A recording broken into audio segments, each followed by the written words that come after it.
35번. 바람을 멈출 순 없어. 2장. 바람이 없는 세상은? 반가워요, 우리 친구들. 시원한 바람을 만나는 책 바람을 멈출 순 없어 두 번째 시간이에요. 바람이 없는 세상은? 이라는 제목을 보면 어떤 이야기가 이어질지 짐작할 수 있겠죠? 맞아요. 바람이 없으면 어떤 일이 벌어지는지를 통해 바람이 하는 일을 알아볼 거예요. 이번 장에 나오는 내용은 초등학교 5학년 과학 과목에서 날씨와 우리 생활, 6학년 국어에서 내용을 추론해요. 과학 과목에서 계절의 변화, 그리고 중학교 3학년 과학에서 배우는 기권과 날씨 단원과 연결되어 있어요. 그럼 바람을 따라 하늘 높이 날아가 볼까요? 2007년 3월, 일본에서는 좀 이상한 일이 일어났어요.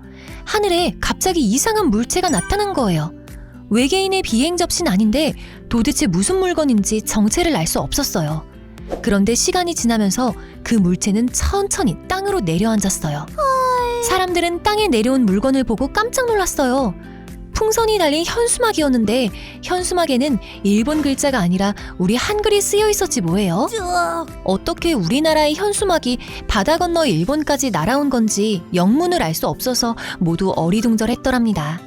사실은 이랬어요. 우리나라에서 현수막을 풍선에 매달아 놓은 지 얼마 후에 강한 바람이 불어 끈이 끊어졌던 거예요. 풍선은 강한 바람을 타고 800km나 떨어진 일본의 어느 마을에 도착한 거고요. 풍선과 현수막을 800km나 날려보내다니 바람의 힘이 정말 놀랍네요. 주위에서 항상 불고 있다 보니까 우리는 평소에 바람에 대해 별로 신경 쓰지 않아요. 하지만 바람은 알게 모르게 무척 많은 일을 하고 있답니다. 이제 바람이 어떤 일을 하는지를 알아볼 건데 이번에는 좀 다른 방법을 써보기로 해요. 반대로 생각하는 거예요. 바람이 없으면 어떤 일이 벌어지는지를 살펴보면 바람이 하는 일도 알고 바람이 없을 때 생기는 변화까지 알 수 있으니까 꽉 먹고 알먹이겠죠?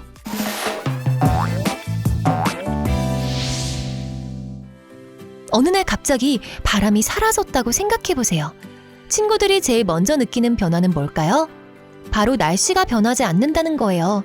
맑은 하늘이 흐려지고 비나 눈이 내리거나 태풍이 몰아치는 등 날씨가 변하는 건 모두 바람이 구름을 이리저리 움직이기 때문이에요.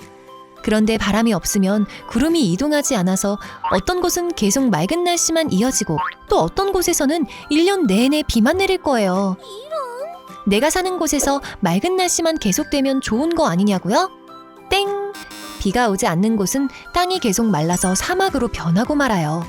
반대로 비만 계속 내리는 곳에서는 홍수가 일어나고 나중에는 호수나 늪으로 변해버릴 거고요. 그러면 사람과 동물이 살기 어렵겠죠? 정말? 바람이 불지 않으면 낮과 밤의 온도 차이도 커져요. 평소에는 바람이 공기를 이리저리 섞어주니까 밤낮의 온도 차이가 크지 않지만 바람이 없으면 낮에는 태양빛을 받아 아주 덥고 밤에는 너무 추워서 밖에 나가기도 힘들 거예요. 이렇게 온도 차이가 커지면 우리 몸도 건강을 잃어 여러 가지 병에 쉽게 걸릴 수 있어요. 온도 차이가 커지면 지구 전체에도 문제가 생겨요. 남극과 북극은 따뜻한 공기가 섞이지 않아서 더 추워질 테고 그러면 얼음으로 뒤덮인 면적이 넓어질 수 있어요. 반대로 원래 온도가 높은 적도 부근은 찬 공기가 섞이지 않아 더 뜨거워져서 사막으로 변할 거예요. 바람이 없으면 주위 풍경도 달라진답니다. 산이나 바위는 지금보다 훨씬 뾰족해질 테니까요. 암석과 바위가 바람에 깎이는 걸 풍화작용이라고 하는데 원래 뾰족했던 산과 바위는 오랫동안 풍화작용으로 깎여나가 지금처럼 둥근 모습이 되었어요. 그런데 풍화작용이 없으면 산과 바위는 부드럽게 다듬어지지 않아요. 나무도 바람에 흔들리지 않아서 더 높이 자랄 테니까 자연의 모습이 많이 달라지겠죠? 햇볕이 내리쬐는 여름, 바닷가에서 시원하게 파도를 타는 서핑도 바람이 없으면 할 수 없어요. 파도가 치지 않을 테니까요. 파도가 생기는 건 바람이 물의 표면을 출렁이게 하기 때문인데 바람이 불지 않으면 당연히 파도도 사라질 수밖에 없어요. 대신 달이 지구를 끌어당기는 힘 때문에 작은 물결만 살랑거리겠죠. 도시에 큰 건물을 지을 때는 강한 바람을 견딜 수 있도록 설계해야 해요. 바람을 이기는데 알맞은 모양으로 말이죠. 그러다 보니까 건물의 모양은 거의 비슷비슷할 수밖에 없어요. 그런데 바람이 없어지면 굳이 그럴 필요가 없으니까 건물을 다양한 모양으로 지을 수 있어요. 다리도 마찬가지고요. 뭐 이건 그나마 좋은 일이라고 할 수 있을지 모르겠네요. 과학과 기술이 발달하면서 사람들은 환경을 많이 오염시키고 있어요. 특히 자동차와 공장에서 매연이 많이 뿜어져 나오는데 바람이 공기를 섞어주지 않으면 매연이 움직이지 않아서 숨을 제대로 쉴 수 없을 거예요. 어쩌면 항상 산소 마스크나 방독면을 쓰고 다녀야 할지도 모르죠. 와, 바람이 없으면 이렇게 엄청난 일들이 일어난다니 놀랍지 않나요? 이제 바람이 평소에 얼마나 중요한 일을 해주는지 간단하게 정리해보기로 해요. 오케이. 먼저 바람이 구름을 이리저리 옮겨주니까 생물이 필요한 비가 때맞춰 내려요. 그리고 공기를 골고루 잘 섞어주어서 낮과 밤의 온도차도 그리 크지 않게 조절해주죠. 이렇게 날씨가 계속 변하는 덕분에 자연환경의 균형이 맞춰질 수 있어요. 거기다 풍화작용을 일으켜 산과 바위를 부드럽게 다듬어주고 파도를 만들어서 바닷물을 섞어주죠. 시원하게 파도 타기를 할 수 있는 것도 바람 덕분이에요. 또 자동차 매연 같은 오염물질을 맑은 공기와 섞어주니까 우리가 편하게 숨쉬며 살 수 있는 거고요. 이제 바람이 얼마나 중요한 일을 하는지 알겠죠? 오케이. 이번에는 바람이 생기는 원리를 과학적으로 살펴보기로 해요. 바람이 공기가 움직이는 거라는 건 친구들도 알 거예요. 그럼 공기는 왜 가만히 있지 못하고 움직이는 거죠? 한마디로 말하면 압력이 다르기 때문이에요. 압력은 누르는 힘이라는 뜻이에요. 어떤 물질이 쌓여 있으면 위에서부터 아래로 갈수록 무게가 더해져 누르는 힘이 커져요. 압력이 세지는 거죠. 공기도 땅에서 하늘까지 쌓여 있으니까 당연히 압력이 생겨요. 다만 우리는 공기의 압력을 이기도록 적응해왔기 때문에 압력을 못 느낄 뿐이에요. 공기가 누르는 압력을 기압이라고 해요.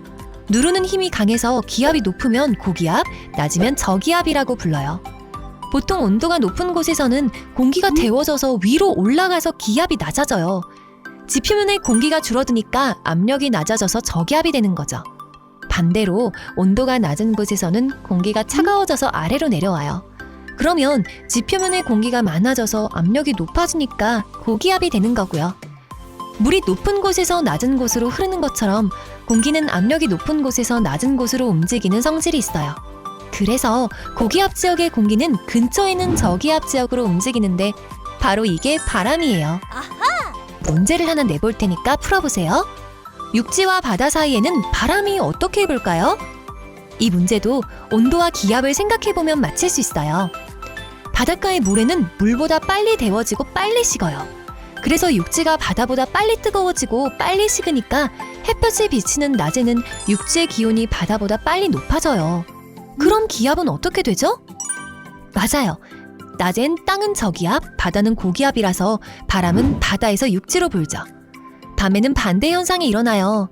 땅과 모래가 바닷물보다 빨리 식으니까 땅이 고기압, 바다가 저기압이 돼서 바람은 육지에서 바다로 불어요. 해풍과 방향이 반대인 바람은 육풍이라고 부른답니다. 육풍과 해풍처럼 바람은 불어오는 곳에서 이름을 붙여요. 그러니까 동풍은 동쪽을 향해 가는 바람이 아니라 동쪽에서부터 불어오는 바람이에요. 지금까지 바람이 얼마나 중요한 일을 하는지, 그리고 바람이 어떤 원리로 생겨나 부는지를 알아봤어요. 앞으로는 바람이 불면 바람에게 반가운 인사를 한 번쯤 건네보세요. 우리가 잘 살게 도와줘서 고맙다고 말이에요. 오케이. 다음 영상에서는 바람을 타고 훨훨 나는 비행기를 만든 사람의 이야기를 들어볼 거예요. 그때까지 친구들 모두 안녕!